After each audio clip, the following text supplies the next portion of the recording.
요한복음 2장 1절로 12절입니다. 사흘 때 되던 날 갈릴리 가나에 혼례가 있어 예수의 어머니도 거기 계시고 예수와 그 제자들도 혼례에 청함을 받았더니 포도주가 떨어진지라. 예수의 어머니가 예수에게 이르되 저들에게 포도주가 없다 하니 예수께서 이르시되 여자여 나와 무슨 상관이 있나이까? 내 때가 아직 이르지 아니하였나이다. 그의 어머니가 하인들에게 이르되 너희에게 무슨 말씀을 하시든지 그대로 하라 하니라. 거기에 유대인의 정결 예식을 따라 부세통 드는 돌 항아리 6이 놓였는지라. 예수께서 그들에게 이르시되 항아리에 물을 채우라 하신즉 아기까지 채우니 이제는 떠서 연회장에 갖다 주라 하시매 갖다 주었더니 연회장은 물로 된 포도주를 맛보고도 어디서 났는지 알지 못하되 물도온 하인들은 알더라. 연회장이 신랑을 불러 말하되 사람마다 먼저 좋은 포도주를 내고 취한 후에 낮은 것을 내거늘 그대는 지금까지 좋은 포도주를 두었도다 하니라. 예수께서 이 첫 표적을 갈릴리 가나에서 행하여 그의 영광을 나타내시매 제자들이 그를 믿으니라. 그 후에 예수께서 그의 어머니와 형제들과 제자들과 함께 가버나움으로 내려가셨으나 거기에 여러 날 계시지는 아니하시니라. 아멘. 사랑하는 성도 여러분, 여러분들은 행복하십니까? 대답이 시원찮은 것 같습니다. 하나님은 성도가 행복하게 살도록 그렇게 만드셨다라고 성경이 말씀하십니다. 신명기 33장 말씀을 보실까요? 한번 읽어봅시다. 이스라엘이여 너는 행복한 사람이로다. 여기까지만 읽겠어요. 이스라엘은 구원받은 성도들을 가리킵니다. 우리 하나님의 말씀인데 이스라엘이여 구원받은 성도들이여 너는 행복한 사람이로다. 우리에게 그렇게 말씀하세요. 하나님은 성도들의 행복을 위해서 이것을 준비해 주셨다고 말씀하십니다.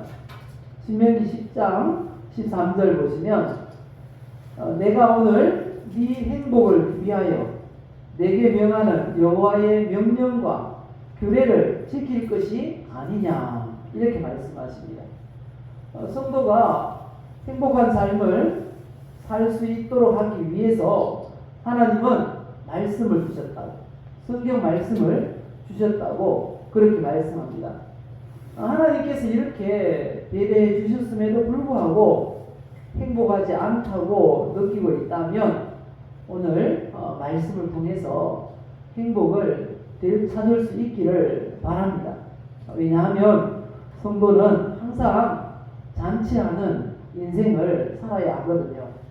그래서 우리에게 주신 하나님 말씀 통해서 잔치하는 인생이라는 제목으로 말씀을 전하겠습니다.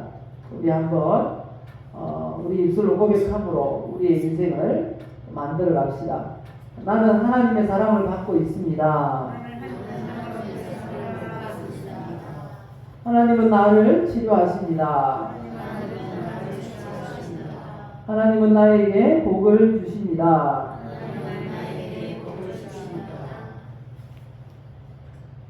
하나님 항상 잔치하는 인생을 살도록 도와주세요.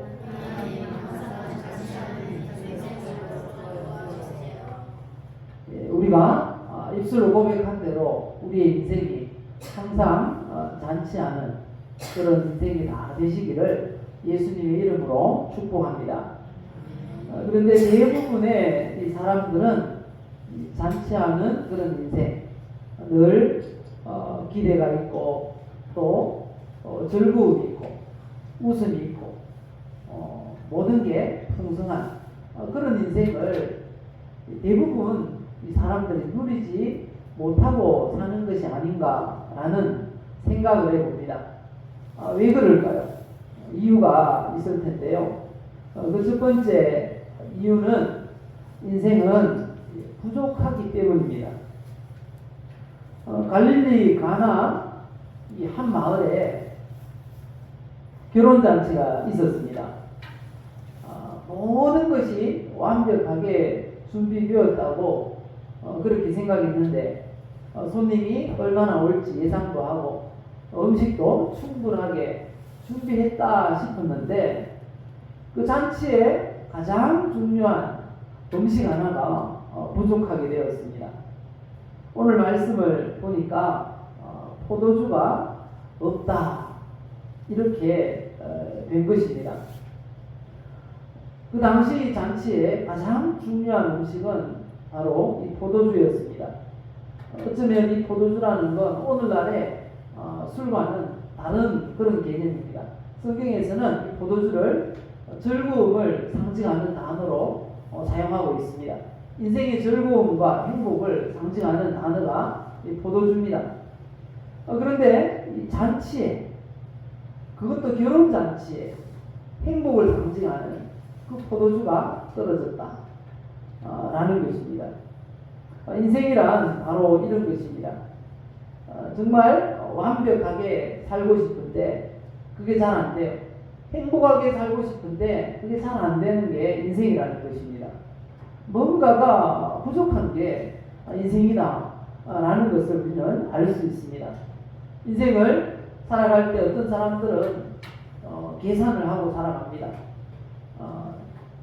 학교를 졸업하고 이렇게 직장을 얻어서 그리고 이렇게 결혼을 하고 앞으로는 이런 삶을 살 거야 라고 계획을 하고 계산을 하고 그렇게 살아갑니다.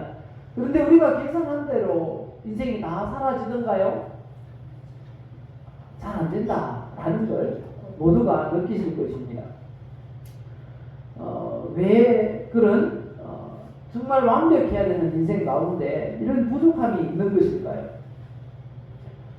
이런 모든 부분들을 살펴볼 때 인생은 어쩌면 하나님께서 참 공평하게 하셨다라는 걸 알 수 있습니다. 왜냐하면 그 공평한 부분은 두 가지가 있어요. 하나는 시간, 그리고 하나는 모든 사람에게는 부족한 게 있다라는 게 공평한 부분이라고 생각을 합니다. 모든 사람은 이 부족함이 있어요.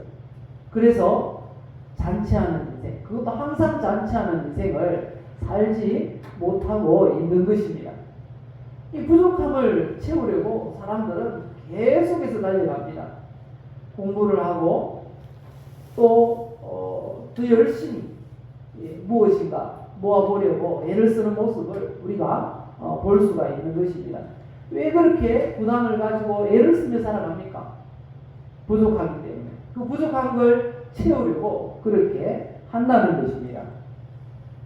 그런데 사람들은 왜 이처럼 부족한 인생이 되었을까요? 한마디로 대답을 하자면 에덴 동산에서 쫓겨났기 때문입니다. 하나님은 모든 것을 완벽하게 만드셨어요. 하나님의 형상대로 사람을 창조하셨습니다. 하나님의 형상이라는 건 완벽하다는 것입니다. 부족함이 없게 만드셨다는 것입니다. 그리고 또 그 완벽하게 창조된 사람을 어디에서 살도록 하셨습니까? 에덴 동산에서 살도록 하셨습니다. 에덴 동산은 천국의 모형입니다. 부족한 게 아무것도 없습니다. 사람의 몸을 해할 것도 없습니다. 옷을 하나도 입지 않아도 다 벗고 있어도 몸을 상하게 할 것도 없고 추위도 없고 더위도 없고 먹을 것도 풍족하고 땀을 흘리지 않아도 먹을 수 있는 그런 완벽한 곳이 바로 에덴 동산이었습니다. 이처럼 하나님은 완벽하게 사람을 만드시고 아주 완벽한 그런 공간을 허락하시고 거기에서 영생을 누리도록 만드셨습니다. 그런데 그 완벽한 에덴 동산에서 인간이 쫓겨났습니다. 창세기 3장을 보시면요, 창세기 3장 23절 이하의 말씀에 여호와 하나님이 에덴 동산에서 그를 내보내어 그의 근원이 된 땅을 갈게 하시니라. 이같이 하나님이 그 사람을 쫓아내시고 에덴 동산 동쪽의 그룹들과 부르도는 불칼을 두어 생명나무의 길을 지키게 하시리라. 이렇게 말씀합니다. 에덴 동산에서 하나님이 사람을 내보냈어요. 완벽한 그런 모든 것이 갖추어져 있는 에덴 동산에서 내보내짐을 당했어요. 24절에서는 분명하게 쫓아내셨다고 말씀하십니다. 인간이 에덴 동산에서 쫓겨나면서부터 모든 이 결핍이 시작되었습니다. 그때부터 무엇을 입을까 고민해야 하게 되었습니다. 선악과 하나님께서 먹지 말라고 했는데 먹고 나니까 먹고 나서 자기 자신의 몸을 보니까 아무것도 입고 있지 않는 거예요. 부끄러웠어요. 그래서 나뭇잎을 따서 부끄러운 부분을 가렸습니다. 그런데 곧 시들고 말라졌습니다. 나뭇잎이 마르면 다 부서지잖아요. 그래서 계속 무엇을 입을까 고민을 해야 하게 되었다는 것입니다.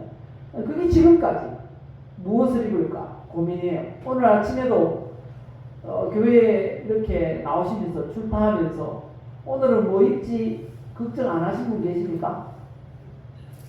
아마 다 한 번쯤 고민했을 것입니다. 우리의 웃는 문제 언제부터 시작되었다고요? 에덴 동산에서 쫓겨나면서부터 시작이 된 것입니다. 그리고 무엇을 먹을까? 이것도 가장 큰 고민 중에 하나죠. 아침부터 저녁까지 TV 프로그램 중에 삼시세끼라는 프로그램이 있는데요. 그런 것처럼 이 삼시세끼가 다 걱정이에요. 아침은 뭐 먹지, 점심은 뭐 먹지, 저녁은 또 뭐 먹을까? 다 걱정이에요. 뿐만 아니라 에덴 동산에서 쫓겨나면서부터 이제는 어디에서 살까? 이런 고민까지 늘게 되었습니다. 이 모든 문제가 바로 인생의 근본적인 문제죠. 의식주라고 말을 합니다. 지금의 이 모든 식량 문제, 주택 문제, 그리고 취업 문제, 모든 인생의 문제들이 다 여기에서 출발했습니다. 그래서 지금도 얼마나 이런 문제가 심각한지 모릅니다. 앞으로 가면 갈수록 식량 문제가 그리고 이 의식주 문제가 더 해결하기 어려워질까요? 더 쉬워질까요? 문제가 가면 갈수록 많아집니다. 왜냐하면 인구가 우리나라는 줄고 있지만 세계 인구는 계속해서 엄청나게 불어나고 있기 때문입니다. 그런데 중요한 것은 왜 에덴 동산에서 쫓겨났을까요? 왜 쫓겨났을까요? 하나님께서 우리 사람을 처음에는 굉장히 행복한 존재로 만드셨어요. 하나님의 대리자로서 모든 것을 다스리도록 그렇게 이 지음을 받았거든요. 창세기 1장에 잘 말씀하시잖아요. 27절부터 보시면 하나님이 자기 형상 곧 하나님의 형상대로 사람을 창조하시되 남자와 여자를 창조하시고 하나님께서 하나님의 형상대로 하나님의 형상이 뭐라고요? 완벽한 존재라는 거예요. 완벽한 존재. 그리고 남녀로 만드셨어요. 지겹지도 않아요. 서로 대화하면서 행복하게 잘 살아갈 수 있도록 그렇게 만드셨어요. 그리고 처음 만들자마자 사람들에게 하나님께서 주신 게 있어요. 뭘 주셨을까요? 28장 보면 하나님이 그들에게 복을 주시며 이렇게 말씀합니다. 창조된 사람에게 그것도 완벽하게 창조되었는데 거기에다가 복까지 막 부어주신 거죠. 그리고 하나님께서 말씀하셨습니다. 생육하고 번성하여 땅에 충만한, 땅을 정복한, 바다의 물고기와 하늘의 새와 땅에 움직이는 모든 생물을 다스리라. 하나님의 대리 통치자인 거예요. 모든 만물이 사람에게 순종하는 거죠. 게다가 자유의지까지 있어요. 하고 싶으면 하고 하기 싫으면 안 해도 돼요. 창세기 2장 16절 이하의 말씀을 보시면 그렇게 말씀하세요. 여호와 하나님이 그 사람에게 명하여 이르시되 동산 각종 나무의 열매는 네가 임의로 먹되 선악을 알게 하는 나무의 열매는 먹지 말라. 내가 먹는 날에는 반드시 죽으리라 하시니라. 임의로 먹되, 이 말은 임의라는 게 자기 마음대로 마음이 원하는 대로 하라는 것입니다. 이걸 자유의지라고 합니다. 자유의지를 주셨다는 증거로 하나님이 법을 주신 거예요. 동산 중앙에 있는 선악을 알게 하는 나무의 열매, 그것만 먹지 마. 다른 건 다 임의로 해도 된다는 거죠. 마음대로 해도 된다는 것입니다. 이처럼 자유의지도 주셨어요. 하나님의 대리 통치자로서 자유의지까지 받아서 자유를 누리며 마음껏 무엇이든지 원하는 대로 할 수 있었습니다. 그런데 이 하나님의 말씀, 이 주신 놀라운 복들을 다 이렇게 되었습니다. 어떻게 해서 이렇게 되었는가 하면요, 창세기 3장 4절 이하에 보시면 뱀의 유혹을 받아서 하나님께서 금지하신 그 선악과를 따먹게 되면서부터 인생에게 큰 문제가 오게 되었습니다. 불순종의 죄인 것입니다. 하나님 말씀은 불순종하고 마귀 사탄의 말을 순종한 것입니다. 그렇게 해서 하나님께서 먹지 말라 하신 그 선악과를 마귀가 먹어라 이렇게 한다고 따먹은 것이죠. 이걸 죄라고 합니다. 불순종, 하나님 말씀에 하라, 하지 마라 라고 말씀하시는 법들이 있는데 그 법을 어긴 게 불순종한 것이 바로 죄인 것입니다. 이 죄 때문에 에덴 동산에서 쫓겨나게 되었습니다. 근데 이 죄는 단순한 게 아닙니다. 먹지 말라 하나님께서 말씀하셨는데 그 과일한 게 따먹은 게 뭐 그렇게 큰 죄가 됩니까? 이렇게 항의할 수도 있을 것입니다.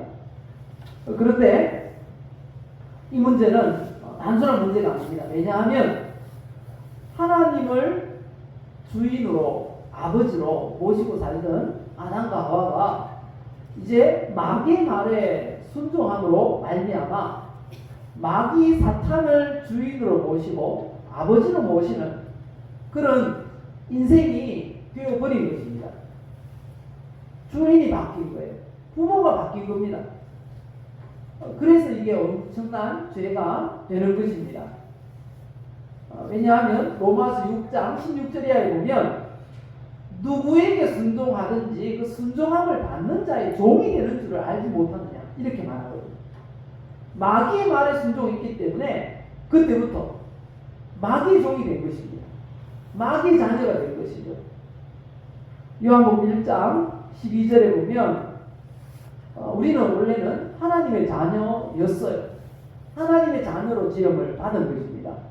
그래서 하나님을 주인으로 모시고 하나님의 자녀로서 행복하게 정말 만족한 잔치하는 인생을 살도록 지음을 받은 것이죠.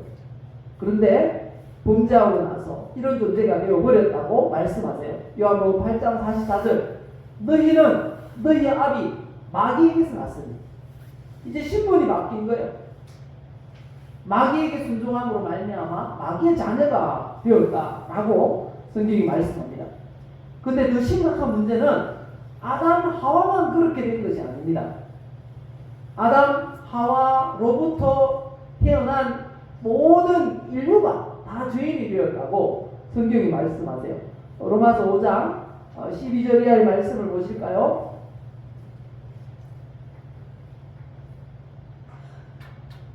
그러므로 한 사람으로 말미암아 죄가 세상에 들어오고 이 한 사람이 누굴까요? 아담.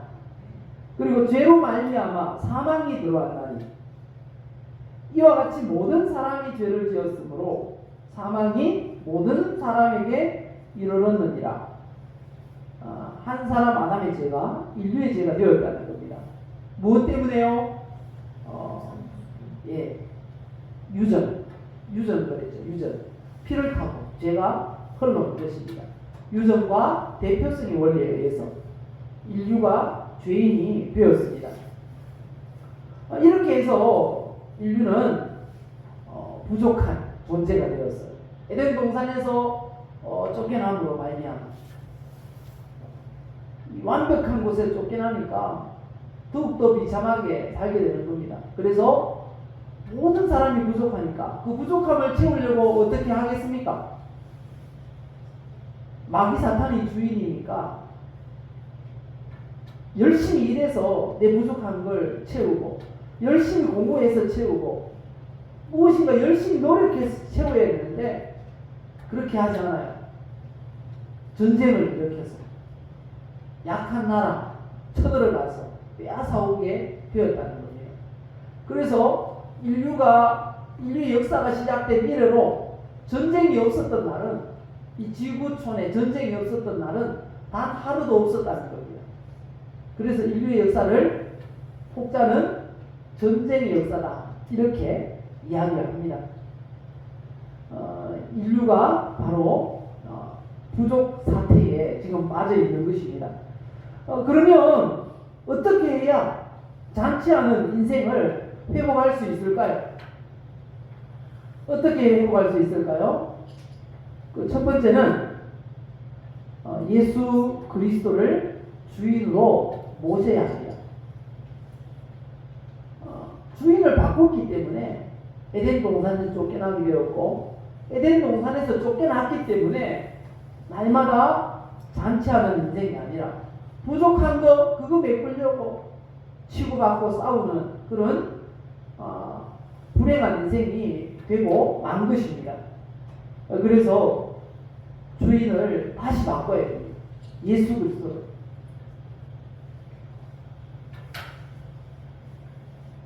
방이 필요하고 화장실이 필요하고 목욕탕이 필요하다면 어떻게 하면 됩니까? 아무것도 없는 불판에다가 방을 만들면 됩니까? 아무것도 없는 불판에 화장실을 만들면 됩니까?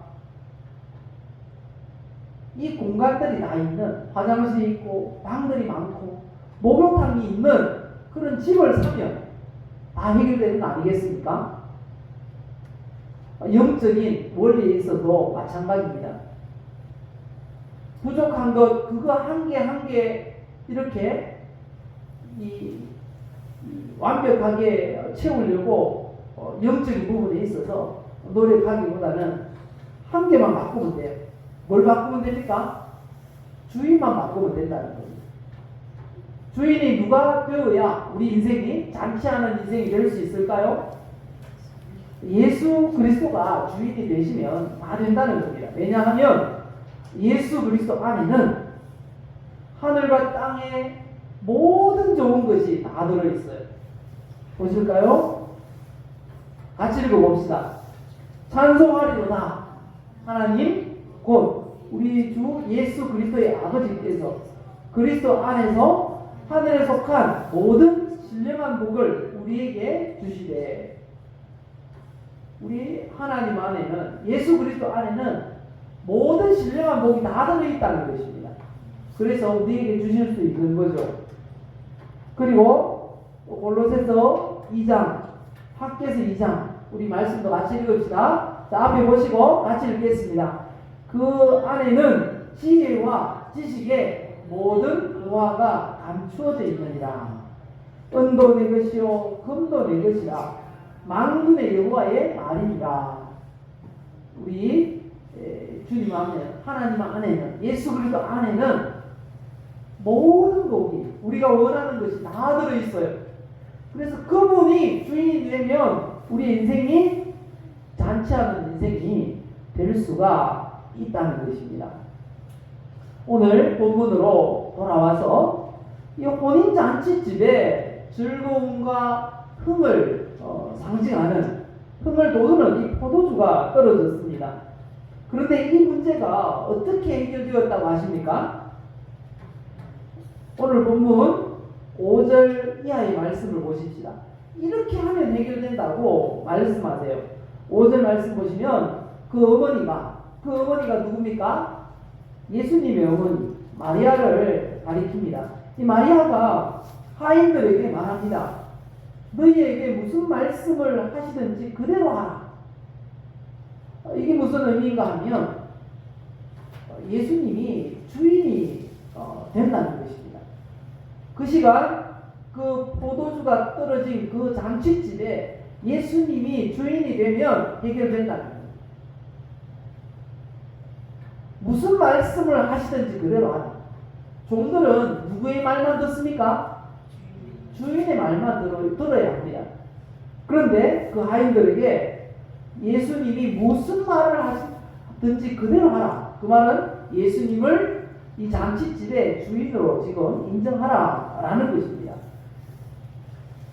마침 거기에는 유대인의 정결 예식을 따라 구세통들은 돌 항아리 6이 놓여 있었다라고 하십니다.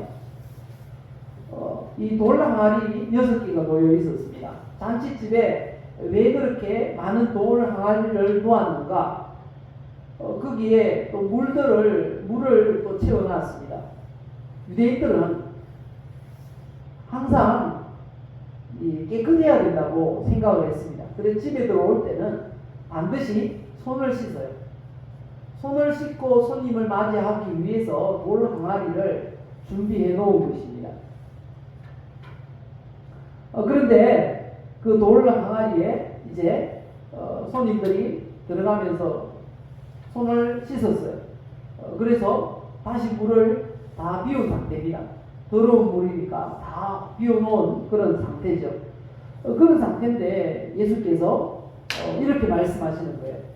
이 돌 항아리들에 다시 물을 채워라. 이 하인들은 들은 말씀이 있잖아요. 무슨 말씀을 하시든지 그대로 하라 했으니까 돌 항아리에 물을 채웠습니다. 그리고 또 이야기하는데 연회장에게 갖다 주라. 이 종들은 아무 생각 없어야 돼요. 그냥 하라고 하면은 해야 돼요. 주인이 시키는 대로 해야 기적입니다. 우리 인생도 마찬가지입니다. 예수님이 말씀을 통해서 우리에게 하라고 하시는 대로 하면 우리의 인생이 잔치하는 인생이 될 수 있다는 겁니다. 부족함이 채워진다는 것입니다. 이 종들이 그랬어요. 물을 부어라 해서 부었어요. 그런데 또 예수님이 그 물을 떠다가 연회장에 갖다 주라 이렇게 말합니다. 갖다 줬어요. 갖다 주니까 그 가지고 가는 사이에 변했는지 물을 채울 때 변했는지 알 수는 없지만 그 물이 포도주가 되었어요. 물이 변해서 포도주가 된 것입니다. 그런데 그 포도주 맛이 아주 기가 막히다고 말씀하세요. 여기 보면 연회장이 물로 된 그 포도주를 맛보더니 대부분의 사람들은 좋은 거 먼저 내고 취한 후에는 이 맛없는 포도주 그냥 내다 놓는데 이 집은 다르네 이런 이야기를 하는 것입니다. 우리 인생도 마찬가지입니다. 우리가 기억해야 될 것, 예수님이 만든 포도주가 맛있을까요? 사람이 만든 포도주가 맛있을까요? 예수님이 만든 게 맛있어요. 우리 인생도 마찬가지입니다. 예수님이 우리 인생을 만드시면 우리 인생이 더 행복하고 잘 될까요? 아니면 내가 노력하고 힘쓰고 애써서 억지로 만들어 가려고 하면 더 아름다운 인생이 될 수 있을까요? 예수님이 하시면 더 아름다운 인생이 만들어져 갑니다. 예수님이 만드신 포도주가 최고라고 지금 성경이 말씀하고 있어요. 우리 인생도 마찬가지라는 겁니다. 우리 예수님을 주인으로 모시면 되는 것입니다. 예수님을 주인으로 모신다는 건 이런 의미가 있습니다. 우리 갈라디아서 2장 20절 같이 읽어보실까요? 내가 그리스도와 함께 십자가에 못 박혔나니 그런즉 이제는 내가 사는 것이 아니요 오직 내 안에 그리스도께서 사시는 것이라. 이제 내가 육체 가운데 사는 것은 나를 사랑하사 나를 위하여 자기 자신을 버리신 하나님의 아들을 믿는 믿음 안에서 사는 것이라. 예수님을 주인으로 모신다는 건 바로 이것입니다. 나는 죽고 예수가 사는 것. 예수님 말씀하시면 나는 죽었어요. 나는 아무런 그런 의사 결정을 하지 않아요.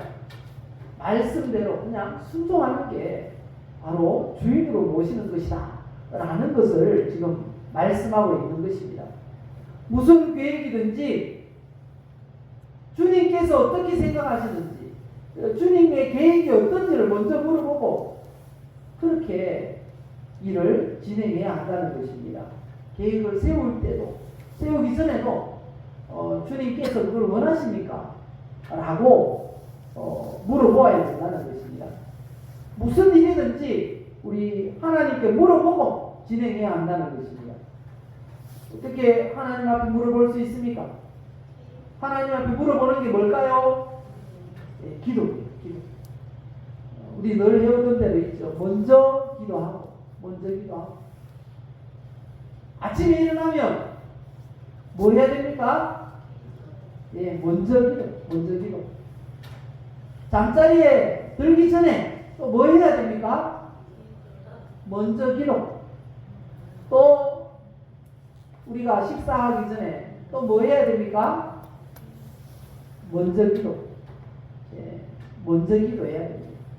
무엇이든지 어떤 일이든지 그 일을 진행하기 전에 뭐 해야 됩니까? 먼저 기도하시면 됩니다. 먼저 기도하시면. 그게 예수님을 주인으로 모시는 것입니다. 예수님을 주인으로 모시고 모든 순간순간 먼저 우리 주인님의 의사를 물어보고 일을 진행하시기 바랍니다. 먼저 기도하면 우리 하나님께서 실수도 줄이시고 먼저 기도하면 우리 하나님께서 잘되게 역사하셔서 우리 인생이 잔치하는 인생 되게 하실 줄 믿습니다. 그리고 두 번째 어떻게 하면 우리 인생이 잔치하는 인생으로 회복될 수 있을까요?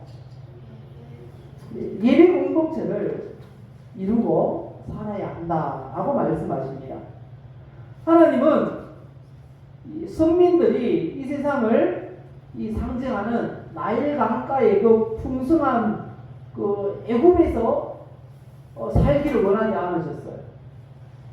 세상의 풍요로운 가운데 그곳에서 영원히 살기를 원하지 않으셨어요. 나일강 주변에서 그 고센 땅에서 이스라엘 민족들이 애굽에 종살이를 할 때 물질적으로는 굉장히 풍족했어요. 물질적으로는 풍족했어요. 그런데 영적으로는 종살이였어요. 물질적으로 풍요롭게 사는 그 땅에서 그냥 계속 그렇게 영적으로 종살이하며 사는 것을 하나님 원하지 않으셨어요. 그래서 모세를 보내서 출애굽 시키셨죠. 그런데 그 출애굽 시키시면서 출애굽기 10장 3절 보면 출애굽 내 백성을 보내라는 것입니다. 보내라고 하시면서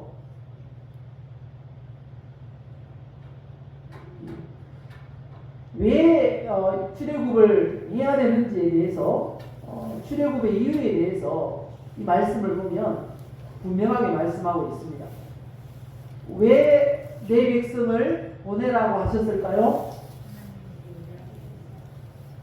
마지막 부분을 보면 내보내라. 그러면 어떻게 한다고요? 그들이 나를 섬길 것이라. 예배입니다. 예배. 이스라엘 백성 전체가 애굽에 있으면 우상 숭배를 어쩔 수 없이 해야 돼. 그렇기 때문에 따로 나와서 이스라엘 공동체가 하나님의 선민들이 하나님 앞에 예배하기를 원하셨던 것입니다. 그래서 하나님께 예배하도록 하기 위해서 이스라엘 백성들을 출애굽시킨 겁니다.